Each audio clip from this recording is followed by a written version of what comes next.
자, 안녕하세요. 오늘은 내가 보험을 가입하고 있는데 해당이 되는지 몰라서 보험을 못 받은 사연에 대해서 또 지급받은 사연에 대해서 한번 이야기해 보겠습니다. 보통 우리가 수술이라고 하면 어떤 생각을 하나요? 보편적으로 내가 병원을 먼저 입원을 하고 그 다음에 드라마에 나오는 수술실로 들어가서 뭐 의사가 뭐 가운을 입고 뭐 개복하고 마취하고 뭐 이런 거를 생각을 하죠.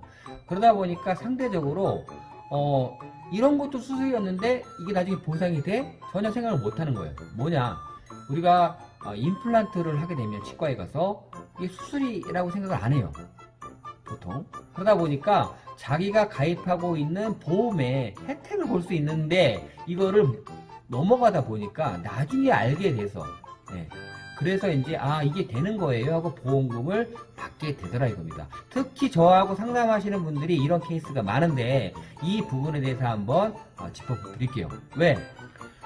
제가 오프라인에서 만나는 그 한계가 있잖아요. 근데 유튜브라는 건 참 좋은 게 불특정 다수가 많이 볼 수 있고 또 이걸 보는 분들은 주변 분들한테 알려주세요. 이게 치아보험보다 엄청 좋은 겁니다. 왜? 우선 엔딩을 먼저 말씀드리면 치아보험은 1년에 뭐 몇 개 해줄게. 근데 몇 개 아니면 무제한은 보험료도 엄청 비싸지고요. 또 10년이나 5년마다 보험료 갱신해서 올라가야 되잖아요. 나중에 보험료가 부담이 돼서 안 되고. 그런데 이 부분은 반복해서 받아도 보험료 인상도 안 되고 이미 여러분이 보험료 납입이 끝난 분들도 있어요. 그러니까 얼마나 좋아요. 네, 이 부분에 대해서 한번 짚어보겠습니다. 자, 먼저 특정사는 아니지만 다보장 의료보험이라는 상품이 있어요. 이 상품에 관련된 부분의 핵심이 뭐냐면 자, 수술비라는 항목이 하단에서 두 번째 있죠. 자, 수술 1회당 그러니까 반복으로 주는 거예요.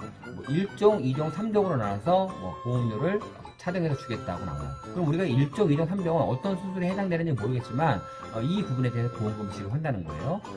여기서 수술이라는 부분은 과거 요즘 시술과는 달라서 생체의 절단, 절개 뭐 이런 부분이 포함이 돼요. 따라서 시술과 관련된 부분을 했다면 보상 안 되는 게 맞습니다만 수술과 관련된 부분은 다 지급을 한다는 거예요.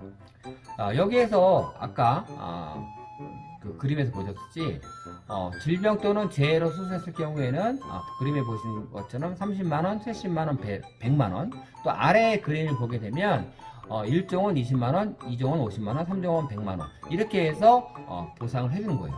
그럼 여기에서 임플란트를 하게 됐다 우리가 그럼 임플란트를 하게 되면 얼마를 주냐면 바로 이렇게 2종에 해당돼서 70만원 또 아래 2종은 50만원 해서 120만원의 보험금을 받을 수 있어요. 이렇게 가지고 있는 분이 있어요. 제가 지난주에 상담한 분이. 그런데 제 카톡으로 이제 고맙다고 표현하신 분 이분은 위에 거 하나만 70만원을 해당이 되는 거죠. 그래서 이분은 임플란트를 3개를 하셨기 때문에 210만원을 지급받게 됐다는 부분이죠. 그래서 이 부분이 바로 이제 이렇게 진행이 되는 거예요.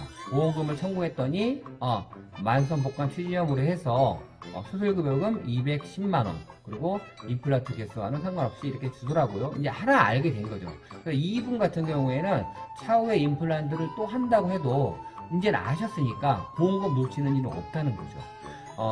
최초에 한 게 2015년이었고 그 다음에 2016년, 2018년 이렇게 해서 임플란트를 했지만 잘 몰라서 보상을 못 받았던 상황이었다는 거예요. 그러니까 상담을 통해서 받았다는 거죠. 그럼 우리가 이런 수술과 관련된 부분에 대해서 그러면 또 다른 게 뭐 있지 않겠느냐? 있습니다. 일종과 관련된 부분은 40세 이후에 용종 제거하잖아요. 내시경 검사하다 보면 대장이나 위에도 용종 제거하죠. 그러면 이 용종은 일종에 해당이 됩니다. 그래서 위에 다보장 같은 경우에는 30만 원을 지급하게 되어 있고 밑에 종신보험에 특약으로 들어가는 것에는 일종 수술에 20만 원을 지급을 하게 되는 거예요. 또한 이제 여성분들 중에 출산할 때 제왕절개를 하는 경우 있잖아요. 제왕절개. 제왕절개를 했을 경우에도 이것이 수술로 인정이 돼서 옆에 보면 3만원인데 이게 한 구자일 때 3만원이니까 10구자를 가입하신 경우에는 우리 어떻게 되냐면 30만원을 지급해줘. 다보장과 관련된 부분에 이렇게 보험금을 지급해준다는 거예요. 그래서 우리가 수술이라고 생각하는 부분은 드라마에서 나오는 것처럼 앞에 얘기한 것처럼 뭐 의사가 가운을 입고 마취한 다음에 메스 돼서 이렇게 생각하시는데 실제 일상생활 중에 우리가 질병 치료하는 부분엔 이런 부분들이 있기 때문에 이렇게 보상을 못 받거나 잊혀진 경우는 다 관리가 안 되고 담당자하고 어떤 거를 치료를 하게 되면 소통을 하게 되면 담당자가 이제 어드바이저를 해주래요. 그래서 앞으로는 놓치시는 거 없이 꼭 찾아가시기 바랍니다. 오늘은 이렇게 간단하게 이렇게 집어봤고요. 1에서 5조원과 관련된 부분은 이거하고 해당 사항이 없어요. 이 임플란트는 특히 제외를 시켜놨기 때문에 그거는 담당자분들하고 한번 이렇게 나눠보시기 바랍니다. 오늘은 여기까지 하고 다음에 또 다른 주제로 찾아뵙겠습니다. 감사합니다.